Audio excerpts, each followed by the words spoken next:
You mentioned, excuse me, permit reform. Do you have any specifics on on what kind of permit reform you have in mind? You know, when I talk to developers, there are two issues that come up. One is the process within state government, mostly the Agency of Natural Resources, but other permits that businesses need. And all too often there isn't the help at the state government level.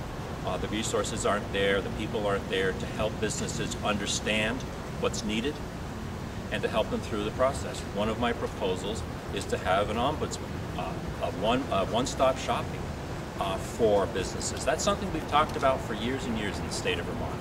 It's hardly a new idea, but it hasn't been done because there hasn't been a focus on the needs of the small businesses who are the most reliant on that kind of help.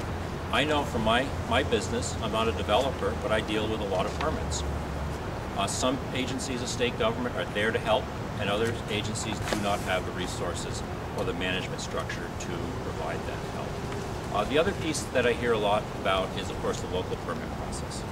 And when we deal with housing development, for example, commercial development, there are local rules as well as the state rules. And oftentimes the two are in conflict with each other. Rules vary vastly from town to town. Sometimes there is even less certainty in the local process than there is in the state process.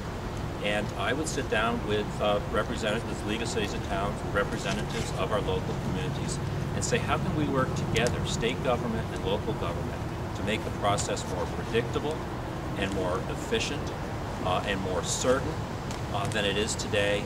And how do we provide the assistance that small businesses need to understand what's required of them?